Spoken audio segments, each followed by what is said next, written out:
Hello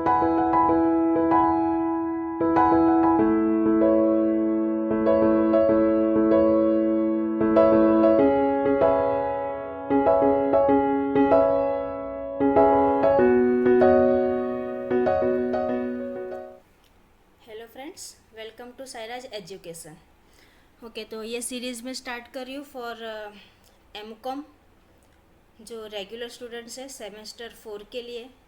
subject है GST, indirect tax बोल सकते हैं, ठीक है, introduction of goods and service tax. तो ये बेनिफिट रहेगा फॉर ऑल फील्ड, जैसे कि सीए हो गया, एमबीए हो गया, ठीक है, बीकॉम हो गया, तो उन सब के लिए ये हेल्पफुल रहेगा। तो ये सब हर कोई फील्ड में जिसको टैक्स सब्जेक्ट्स आ रहा है जीएसटी, तो वो ये वीडियो देख सकते हैं, ठीक है। और आगे ऐसे ही मैं और भी वीडियोस लाऊंगी, तो मेरे साथ बने रहने के लिए आपको सब्सक्राइब करना पड़ेगा चैनल को, ठीक है। और अगर आपको हेल्प हो रही है तो दूसरे को भी हेल्प करो, तो वीडियो शेयर्स करो। ओके, चलो स्टार्ट करते हैं। अभी आपको पता है जैसे कि ऑनलाइन से एग्ज़ाम वगैरह हो रही है तो एमसीक्यू टाइप्स क्वेश्चंस आ रहे हैं। सो मैंने यही प्रिपेयर किया है, एमसीक्यूज ही है जीएसटी के। तो स्टार्ट करते हैं, और एक क्विक रिवीजन है। सो मैंने इसके पहले भी काफ़ी वीडियो डाले हैं, ठीक है, बहुत सारे वीडियोस बनाए हैं सब सब्जेक्ट्स पे, एमकॉम के सब सब्जेक्ट्स पे, चाहे वो आइडियल हो यानी कि जो डायरेक्टली यूनिवर्सिटी से एग्ज़ाम दे रहे हो उनके लिए, या फिर रेगुलर जो कॉलेज से कर रहे हैं रेगुलर, ठीक है, स्टूडेंट्स। तो सबके लिए मैंने वीडियोस बनाए हैं एमसीक्यूज वगैरह, तो आप वो वीडियोस भी बाकी सब्जेक्ट के भी देख सकते हैं। तो ये क्विक रिवीजन है, आज मैं स्टार्ट कर रही हूँ आपका इनडायरेक्ट टैक्स से यानी कि जीएसटी से। ओके, स्टार्ट करते हैं। Multiple choice questions. अच्छा, इसको मैंने 3 भाग में डिवाइड करूँगी, पार्ट 1, पार्ट 2, पार्ट 3, इस तरह से 3 पार्ट्स आएगा, ठीक है। तो 5 चैप्टर्स हैं, तो पहले के 3 चैप्टर्स में अभी आज एक वीडियो में कवर करूँगी, बाकी 4th और 5th चैप्टर है जो थोड़ा लेंदी है, सो एक एक वीडियो उसके अंदर जाएगा ताकि वीडियो ज़्यादा लंबा ना बने और आप बोर ना हो, ठीक है। चलो स्टार्ट करते हैं। मल्टीप्लाई चॉइस क्वेश्चंस, चैप्टर 1 है overview of goods and service tax. तो इसके अंदर अभी फटाफट में आपको क्विक रिवीजन है, इसके लिए मैंने आंसर्स फटाफट इसमें करके रखे ताकि आपका टाइम ज़्यादा वेस्ट ना हो, ठीक है। तो फटाफट आप भी देख सकते हो इसको। ओके, फर्स्ट क्वेश्चन है इसके अंदर, central tax to be subsumed under the GST include. Okay, अभी ये ध्यान में रखना, सेंट्रल टैक्स और स्टेट टैक्स। तो सेंट्रल टैक्स अगर पूछा है तो to be subsumed under GST include, तो 4 ऑप्शन दिया है आपको, सेंट्रल एक्साइज ड्यूटी, बी है सर्विस टैक्स, सी है सेंट्रल सेल्स टैक्स, और डी है both A and B. Okay, तो यहाँ पे सेंट्रल एक्साइज ड्यूटी और सर्विस टैक्स, ये है सेंट्रल सेल्स टैक्स, ठीक है। तो यहाँ पे जो आंसर है आपका central tax to be subsumed under GST, तो इसके अंदर ए एंड बी आता है, ये सी नहीं आता, ये स्टेट के अंदर आता है, ठीक है। तो ये ध्यान में रखना, इसमें बच्चे कंफ्यूज हो जाते हैं। सो ज़रा सा ध्यान रखना यहाँ पे कि central tax to be subsumed under GST include central excise duty and service tax, ठीक है। तो आंसर आपका बनेगा, यहाँ पे दोनों है तो आंसर बन जाएगा आपका D, A and B. Okay, clear है, आगे बढ़ते हैं। सेकंड क्वेश्चन है state tax to be subsumed under GST include. अब यहाँ पे पूछा स्टेट टैक्स, ओके, तो आंसर है आपके पास यानी कि ऑप्शन है state, VAT, central sales tax, entry tax और ऑल ऑफ द एबो। तो स्टेट टैक्स के अंदर यानी कि state tax to be subsumed under GST include state VAT, central sales tax, entry tax, all of the above. तो यहाँ पे answer है all of the above. Third question से one of the principles adopted for subsuming the taxes was that the taxes और levies to be subsumed should be primarily in the nature of. Option है direct tax, B indirect tax, either ई और B और none of the above. तो यहाँ पे answer है आपका B, indirect tax. Okay, next है fourth question, the submission of taxes should result in free flow of dash in intra and inter state level. अभी आपको इंट्रा एंड इंटर का meaning पता होना चाहिए। इंट्रा का मीनिंग, इंट्रा स्टेट यानी होता है आपका विदिन, ठीक है, विदिन द स्टेट, और इंटर स्टेट यानी दूसरे स्टेट के अंदर से, ओके। जैसे कि महाराष्ट्र और गुजरात, ये आपका इंटर स्टेट होता है, और इंट्रा यानी विदिन, महाराष्ट्र टू महाराष्ट्र, इस तरह से वो विदिन होता है। तो इंट्रा और इंटर इन दोनों का डिफरेंस समझ के रखना, इसके ऊपर आगे भी एमसीक्यूज है, ठीक है। तो submission of taxes should result in free flow of tax credit, ठीक है, इसका आंसर आता है आपके पास tax credit in the intra and inter state levels. आगे है fifth question, chairperson of the GST council is. Chairperson of GST council is, तो आपके पास ऑप्शन है union minister of state in charge of revenue, union finance minister, one elected person amongst the state finance minister, या minister in charge of finance और taxation. तो इसका answer है जो chairperson of the GST council रहता है वो रहता है आपका union finance minister. Okay, union finance minister. 6th question है आपके सामने, the vice chairman of GST council is, यहाँ पे क्या था चेयरपर्सन है, ध्यान में रखना, और यहाँ पे क्या vice chairman of the GST council is, दोनों का आंसर सेम है, यूनियन फाइनेंस मिनिस्टर। ओके, दोनों में कौन आएगा, union finance minister. 7th question है, GST would be applicable on dash of goods और सर्विस। ओके, तो जीएसटी किसके ऊपर एप्लीकेबल होता है, सप्लाई के ऊपर, मैन्युफैक्चर के ऊपर, कंजप्शन या प्रोडक्शन। ऑफ कोर्स ये तो सबको आता है सप्लाई के ऊपर। Okay, GST would be applicable on supply of goods और service. 8th question, GST is based on the principle of dash based consumption, तो ओरिजिन, सोर्स, डेस्टिनेशन या प्रोडक्शन। तो GST based on the principle of destination based consumption. ये कुछ questions important है जो आ सकते हैं, ठीक है, तो जरा सा ध्यान रखना है इसमें। ओके, तो GST is based on the principle of destination of based consumption. वैसे तो सभी इंपॉर्टेंट है, लेकिन थोड़े बहुत जो ज़्यादा इंपॉर्टेंट हो जाए, जिसके चांसेस ज़्यादा लगते हैं वो मैं आपको बताते जाऊंगी, ठीक है। जैसे कि ये जीएसटी वुड एप्लीकेबल, सप्लाई आ जाएगा, फिर GST is based on the destination, फिर ये यूनियन फाइनेंस मिनिस्टर, ठीक है, ये सब ज़रा ध्यान में रखना।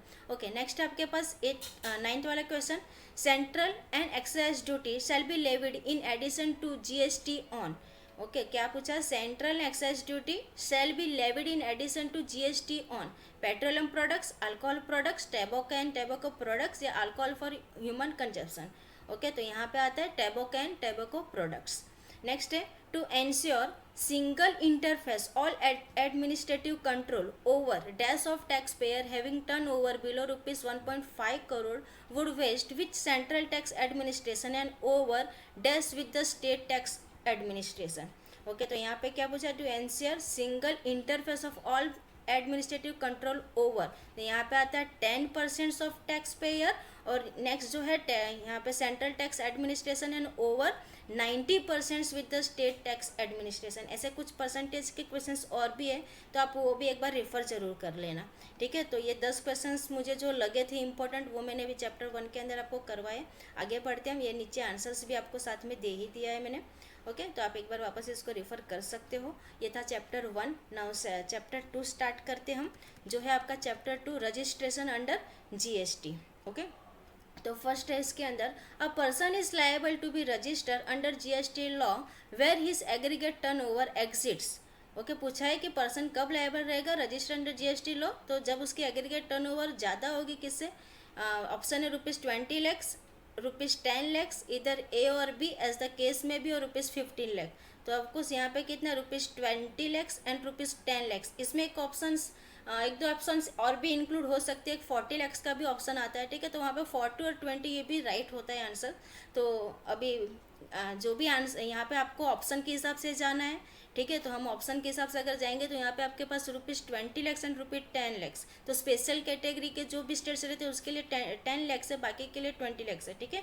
इसके लिए यहाँ पे आंसर आपका बन जाता है इधर ए और बी एज द केस में भी, ठीक है, जो भी रहेगा। तो यहाँ पे ये दोनों आंसर आएगा, तो ए और बी दोनों आंसर उसके राइट है, तो इसके लिए सी आंसर उसका बनेगा, ठीक है। तो नेक्स्ट अभी जाते हैं हम लोग, एग्रीगेट टर्नओवर इंक्लूड्स। अब एग्रीगेट टर्नओवर के अंदर कौन कौन सी चीज़ें इंक्लूड्स है, तो एग्जाम सप्लाइज, इनवर्ड सप्लाइज, इधर ई और बी और बोथ ए एंड बी, ठीक है। तो यहाँ पे क्या है, एग्जाम सप्लाई ने इनवर्ड सप्लाइज, तो यहाँ पे आंसर है आपका एग्जाम सप्लाइज। ओके, क्या आता है, exam supplies plus taxable supplies, इस तरह से वो पूरा एक उसका ये फॉर्मूलाज ही है, ठीक है। तो एक बार वो चेक कर लेना। तो वैसे तो इसके अंदर मैंने डाला ही है, नेक्स्ट क्वेश्चन शायद वही रहेगा, देखते हैं। Aggregate turnover includes exempt supplies. Next question है, एग्रीगेट टर्नओवर इंक्लूड्स, ओके आया, taxable supply, interstate supply, export of goods and service, या all of the above. Okay fine, तो यहाँ पे आ गया आपका aggregate turnover includes taxable supply plus interstate supply plus export of goods and service. तो इसके लिए आंसर हो गया यहाँ पे आपका D, all of the above. Okay, all of the above. Next, aggregate turnover excludes पूछा है, ठीक है, ये इंक्लूड था या एक्सक्लूड्स, तो सेंट्रल टैक्स, स्टेट टैक्स या सेस। तो आपने अभी यहाँ पे देखा है एग्रीगेट टर्नओवर के अंदर ये तीनों चीज़ आती है, तो ये तो तीनों आती ही नहीं है, तो एक्सक्लूड्स क्या हो जाएगा, यहाँ पे आंसर हो जाएगा आपका ऑल ऑफ दी एबो। ना ही सेंट्रल टैक्स आता है, ना ही स्टेट टैक्स आता है, ना ही सेज आता है। फिफ्थ क्वेश्चन है, अ सप्लायर सप्लाइंग गुड्स और service in more than one state has to take. Okay, तो यहाँ पे चार ऑप्शन है आपके पास, centralise registration for all states, registration in state where his registered head office is situated, separate registration in every state, registration in the state with maximum turnover. Okay, तो इसके लिए आंसर है आपका C, separate registration in every state. Next question है sixth, in case of transfer of business, in case of transfer of business dash has to be obtain a fresh registration. Okay, तो यहाँ पे आपको क्या लेना है, in case of transfer of business transfer has to be obtain a fresh registration. ठीक है, क्या आता है, ट्रांसफर ही। नेक्स्ट है, any person engaged and exclusively in the business of supplying goods or service or both, debtor dash is not liable for registration under GST law।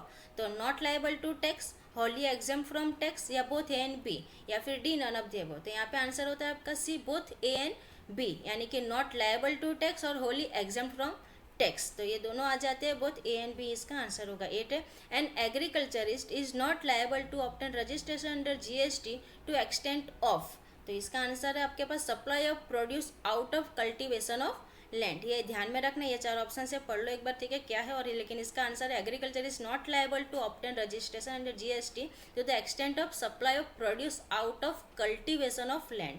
Next question है ninth, agriculturist means.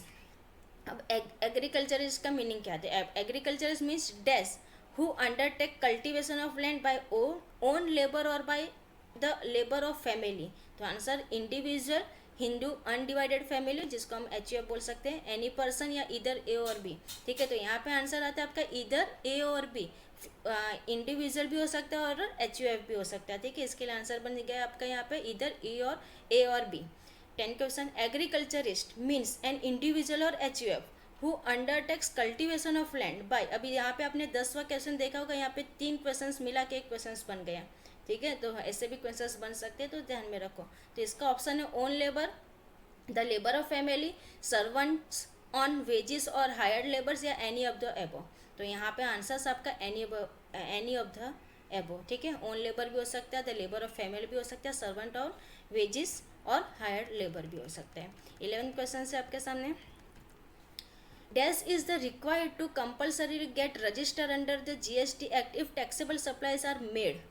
Okay, तो e commerce operator, casual taxable person, non resident, या all of the above. तो answer है all of the above. Next है, dash is the taxable person who occasionally under tax transactions involving supply of goods और service in a state और union territory where he has no fix place of business. तो option casual taxable person, non resident taxable person, input service distributor, या either A और B. तो answer है आपका casual taxable person. Okay, casual taxable person is a taxable person occasionally undertake transaction. Okay, next question 13, dash is a taxable person who occasionally undertakes transaction involving supply of goods और service but has no fix place of business residence in India.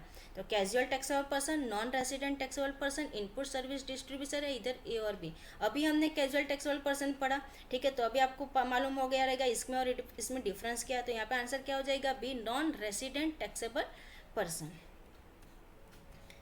Okay, next question, a non-resident person having dash may take registration as a casual taxable person। तो tan number, आधार number, pan number, या both B and C. तो यहाँ पे होता है a non resident person having pan number. Okay, pan number चाहिए। Next है, dash is the application form for registration of casual taxable person. तो इसके लिए फॉर्म है GST REG, यानी कि रजिस्ट्रेशन 01। ऐसे बहुत सारे फॉर्म्स हैं, तो मैंने यहाँ पे थोड़े बहुत इंक्लूड किए, लेकिन थोड़े बहुत आपके पास अगर कुछ रहेंगे टेक्स्ट बुक वगैरह उसमें से कर सकते हो। ठीक है, तो ये एक बार कर लेना ज़रूर। तो यहाँ पे आएगा आपका GST registration 01 is the application form for registration of casual taxable person. Next है, dash is the application form for registration of non resident taxable person. तो इसके लिए GST REG 09। नेक्स्ट है, dash has to undertake transaction in the course और furtherance of business. तो casual taxable person या non residents, तो यहाँ पे आता है casual taxable person. Okay, casual taxable person. Dash dash has to file returns in form GSTR 1, GST 2 and GSTR 3। ठीक है, रिटर्न फाइल्स पे भी इस पे भी क्वेश्चंस अच्छे खासे बनते हैं, तो ये भी एक बार कर लेना। ठीक है, तो यहाँ पे आता है आपका कैजुअल टैक्सेबल पर्सन। ठीक है, GSTR 1, GST 2 और GSTR 3, तो इसके लिए आता है कैजुअल टैक्सेबल पर्सन। फिर non resident taxable person can file return in form GSTR 5। ठीक है, नेक्स्ट क्वेश्चन है dash can claim input credit of all inward supply. Dash can claim, तो कौन कर सकता है? Casual taxable person. Okay, dash can claim input credit only in respect of import of goods और service. अभी यहाँ पे क्या बोला? Import of goods and service, तो ऑफकोर्स तो वो क्या कौन हो जाएगा? Non resident taxable person. ठीक है, थोड़े से कीवर्ड्स रहते हैं जो याद रखने जैसे, यानी कि आपको ध्यान में आ जाएगा। भाई यहाँ पे बोला ना इनवर्ड सप्लाई, ठीक है, तो कैजुअल टैक्सेबल पर्सन। यहाँ पे बोला इम्पोर्ट गुड्स और सर्विस, तो कौन हो जाएगा? वो NRI, यानी कि नॉन रेसिडेंट टैक्सेबल पर्सन। फिर every person liable for registration under section 22 or 24 shall apply for registration within dash from the date on which he becomes liable for registration, तो within 30 days. Okay, within 30 days. 23, a casual taxable person or non-resident taxable person shall apply for registration, तो इसका answer है at least 5 days prior to commencement of business. Okay,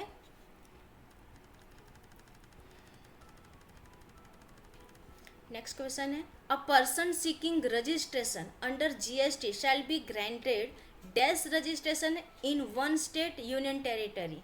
अभी of course one state क्या रहेगा? वो single ही रहेगा। Person seeking registration under GST shall be granted single registration in one state oblique union territory.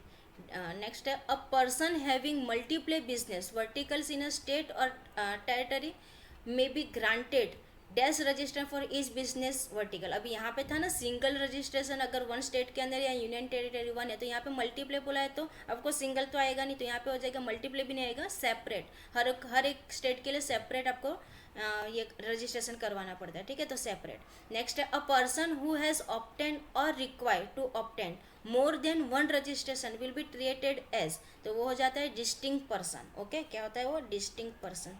Next every person shall have dash in order to eligible for grant of registration, of course PAN number. ठीक है, क्या होना चाहिए?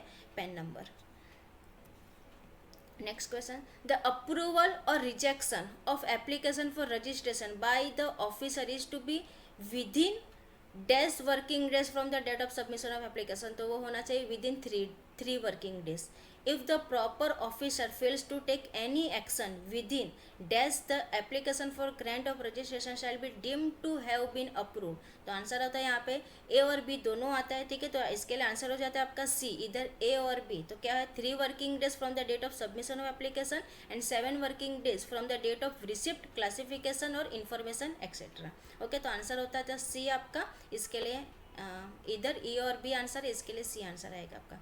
Next है 30, where the application for grant of registration has been approved certificate of registration in the form dash is made available on the applicant on common portal, तो इसके लिए है आपका form GST registration 06। Next question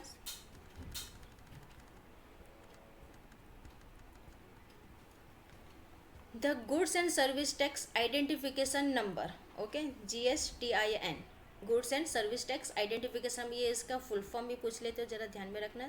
GSTIN, ठीक है, goods and service tax identification number is of dash digits consisting state code, चाहे फिर pen 10 entity code या चेकसम कैरेक्टर्स, तो उसके लिए रहते 15 डिजिट्स। ओके, कितने रहेंगे? 15, हाँ 15 डिजिट्स। नेक्स्ट है the first 2 digit of GSTIN represent, तो जो फर्स्ट 2 डिजिट GSTIN रिप्रेजेंट करते हैं वो स्टेट कोड है।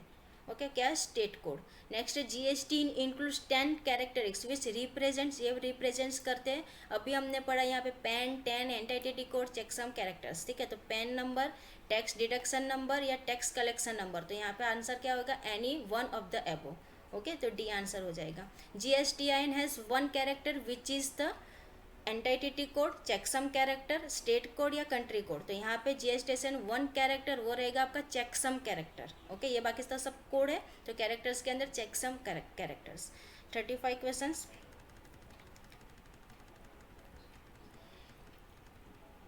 if application for registration is dash, the registration shall be effective from the date on which the person become liable for registration. तो यहाँ पे answer होगा made with in 30 days. Okay क्या है मेड विद इन, यहाँ पे देखो थोड़ा सा कंफ्यूजिंग के लिए क्वेश्चंस किया है. यहाँ पे मेड विद इन 30 days, यहाँ पे not made with in 30 days, फिर 60 days और यहाँ पे 30 days. तो यहाँ पे आंसर आपका क्या था made with in 30 days. Okay फिर if application for registration is dash, registration shall be effective from the date of grant registration. तो यहाँ पे आता है not made within 30 days. Okay यहाँ पे आ जाएगा not made within 30 days. Next है every person to whom a dash has been granted shall submit an application for registration within temporary registration 90 days. Okay कितना होना चाहिए every person to whom temporary registration, उसको कितने with in 90 days के अंदर अपना registration application submit करना पड़ेगा. नेक्स्ट है यानी कि आंसर आपका हो गया यहाँ पे सी टेम्पररी रजिस्ट्रेशन और 90 डेज. नेक्स्ट है 38 every registered person shall display his dash at his principal place of business and every additional place of business. तो certificate of registration GST number इधर ए और बी और बोथ ए एंड बी. तो answer होता है यहाँ पे both A and B. ठीक है certificate of registration and GST number. A person required to dash tax at source shall submit application for grant of registration in form GST registration 07. तो answer है pay deduct collect और both B and C. तो यहाँ पे answer होगा आपका both B and सी. ठीक है डिडक्ट और कलेक्ट क्या होता है डिडक्ट एंड कलेक्ट टीडीएस और टीसीएस. ठीक है ये ध्यान में रखो. Next question the certificate of registration issued to casual taxable person और non resident taxable person shall be valid for. तो इस यहाँ पे आंसर होगा आपका इधर ए और B wherever whichever is earlier. ठीक है तो आंसर क्या था period specified in the application for registration या 90 days from the effective date of registration. तो आंसर क्या है यहाँ पे सी इधर ए और B whichever is earlier जो भी चल रहेगा वो. नेक्स्ट है 41 the amount deposited as advance deposit of tax by casual taxable person और non resident taxable person at the time of registration is credited to. ये होता है आपका इलेक्ट्रॉनिक कैश लेजर. ध्यान में रखो ये कंफ्यूज मत होना, ये सब टर्म्स आपको पढ़ने पड़ेंगे कि भाई इलेक्ट्रॉनिक कैश लेजर क्या है, इलेक्ट्रॉनिक क्रेडिट लेजर क्या है, इलेक्ट्रॉनिक लायबिलिटी लेजर क्या है और इलेक्ट्रॉनिक सेल्स लेजर क्या है. ये तीन इंपॉर्टेंट है कैश क्रेडिट और लायबिलिटी. ठीक है तो इसका आंसर है electronic cash ledger. Okay next है where a change in the constitution of any business results in the change of permanent account number यानी कि PAN of a registered person the said person shall apply for. तो apply for क्या है fresh registration in form GST registration 01. Okay fresh registration in form GST registration 01. If the proper officer fails to take any action within dash, the certificate of registration shall stand amended to the extent applied for. तो answer इसका है जैसे कि option है 15 working days from the date of submission of application, 7 working days from the date of receipt and something and 3 working days from the date of submission of application. तो यहाँ पे answer होगा आपका डी इधर A और B. कौन सा है 15 वर्किंग डेज या 7 वर्किंग डेज. ठीक है इधर ए और बी. नेक्स्ट है यानी कि आंसर हो गया D. 44 the proper officer on his own motion may cancel the registration of a person in following cases. तो यहाँ पे आपके पास 4 ऑप्शन है where person registered as composition tax payer has not furnished return for 3 consecutive tax period, where on registered person has not furnished return for a continuous period of 6 months, where a person who has taken voluntary registration has not commenced business within 6 months from the date of registration, where the business is discontinued. ठीक है तो answer यहाँ पे आपके पास option दिया है A B C D. इसके अंदर आपके पास आंसर है फर्स्ट सेकेंड एंड थर्ड. ये 3 स्टेटमेंट फर्स्ट सेकेंड एंड ये थर्ड स्टेटमेंट आपके यहाँ पे आंसर बन जाएगा. ठीक है ये जो भी केसेस है इसके अंदर प्रॉपर ऑफिसर को ऑन मोशन में कैंसिल रजिस्ट्रेशन जो भी रहेगा वो करना पड़ेगा. तो फर्स्ट सेकेंड एंड थर्ड ये 3 ऑप्शन के अंदर. Okay 44 questions. नेक्स्ट है आपका 45 the dash shall not affect the liability of the person to pay tax and other dues. तो आंसर है कैंसलेशन ऑफ रजिस्ट्रेशन, ठीक है। The cancellation of registration shall not affect the liability of the person to pay tax and other dues, cancel ही हो जाएगा तो affect होगा ही नहीं, ठीक है, not affect the liability of the persons. Okay, next है every registered person whose registration is cancelled, क्या बोला है, every registered person whose registration is cancelled shall pay an amount dash or input held in stock, inputs contained in semi finished goods held in stock or capital goods or plant and machinery। तो यहाँ पे equivalent to the credit of input tax, output tax payable either A और B whichever is lower, या फिर either A और B whichever is higher। तो इधर answer आता है D, either A और B whichever is higher। Okay, ये चैप्टर का लास्ट क्वेश्चन है 47। Application for cancellation of registration can not be made by a person who has voluntary register for a period of 1 year from the effective date of registration. Answer आता है यहाँ पे 1 year from the effective date of registration. Okay, तो chapter 2 complete हुआ, इसका answers भी यहाँ पे आपके सामने किया दिया ही है, ठीक है। नाउ अब हम स्टार्ट करेंगे chapter 3। Chapter 3 collection of tax under integrated goods and service tax act 2017। तो चार्जेस ऑफ आईजीएसटी, आईजीएसटी का फुल फॉर्म याद रखो, integrated goods and service tax, ठीक है। तो फर्स्ट क्वेश्चन वही है, देख लेते हैं। Integrated goods and service tax means tax levied under the IGST act on the supply of any goods और service in the course of dash trade or commerce, ठीक है। तो यहाँ पे आएगा इंटर स्टेट, मैंने आपको पहले ही बोला इंटर और इंट्रा का मीनिंग समझ लेना तो समझ में आ जाएगा, ठीक है, ये भी समझ में आएगा। तो यहाँ पे क्या है, आईजीएसटी कहाँ पे लगी होता है, इंटर स्टेट के अंदर, और जो इंट्रा रहेगा वहाँ पे सीजीएसटी और सीजीएसटी और एसजीएसटी, ठीक है। तो आईजीएसटी के लिए इंटर स्टेट। नेक्स्ट है taxable event under IGST is dash, यानी कि सप्लाई ऑफ एनी गुड्स और service in the course of interstate trade or commerce. तो आंसर सप्लाई, ठीक है। ए सप्लाई, प्रोडक्शन, प्रोविजन, इधर बी और सी, तो आंसर हो जाएगा आपका ए सप्लाई। नेक्स्ट है third, the dash is levied on interstate supply of goods और सर्विस और बोथ। तो यहाँ पे दोनों पे बोला है ना, और क्या है इंटरस्टेट, मैंने अभी आपको बोला अगर इंटरस्टेट रहा तो आईजीएसटी, ठीक है। तो आंसर क्या हो जाएगा आईजीएसटी। फिर नेक्स्ट क्वेश्चन है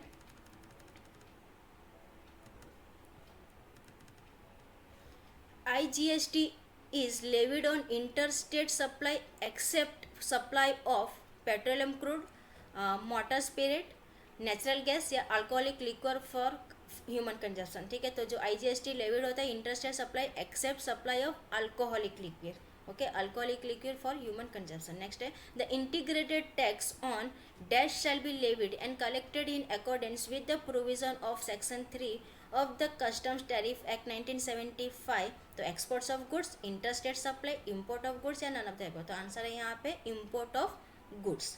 नेक्स्ट है the integrated tax on goods imported into India shall be levied on the value determined under the value of added tax 2002, integrated goods and service tax act 2017। ये सब act भी याद रखना, पूछ सकते हैं, ठीक है। Central goods and service tax act 2017 या नन ऑफ द अबव। तो जो integrated tax on goods and imported into India shall be levied on the value determined अंदर, यहाँ पे आएगा answer none of the above, ठीक है। तीनों में से कोई भी नहीं। नेक्स्ट क्वेश्चन है the integrated tax on import of goods shall be levied at the point when duties of dash are levied on the goods under section 12 of the custom act 1962। तो यहाँ पे है कस्टम्स, ओके, यहाँ पे लिखा भी है ऑफ द कस्टम्स एक्ट 1962। तो आंसर भी क्या होगा यहाँ पे ड्यूटीज ऑफ कस्टम्स।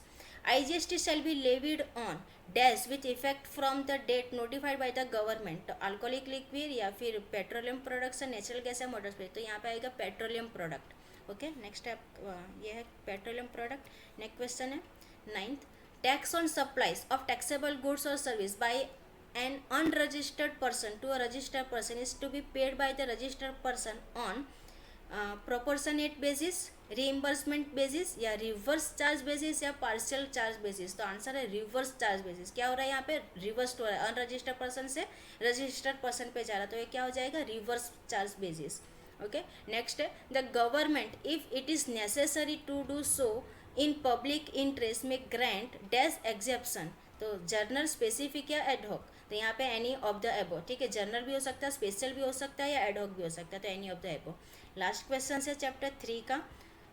फिर उसके बाद चैप्टर 4 हम लोग नेक्स्ट वीडियो में करेंगे, फिर चैप्टर 5, ठीक है, क्योंकि वो थोड़ा लेंदी है। तो लास्ट क्वेश्चन देख लो। 11th, पर्सन डैश गुड्स और सर्विस और both shall not collect the tax in excess of the effective date, the supplying exempted, exporting, importing या एनी ऑफ द एबो। तो आंसर बनेगा यहाँ पे supplying exempted.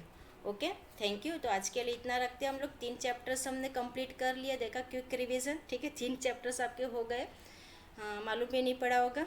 Okay, thank you. तो ऐसे ही बने रहो मेरे साथ, आगे हम आगे और लेके आऊँगे मैं आपके लिए हर एक सब्जेक्ट पे ऐसे ही MCQs और quick revisions. Okay, thank you. तो नेक्स्ट वीडियो में मिलते हैं चैप्टर 4 के साथ, तो तब तक के लिए स्टडी करते रहो। Okay, thank you, bye bye.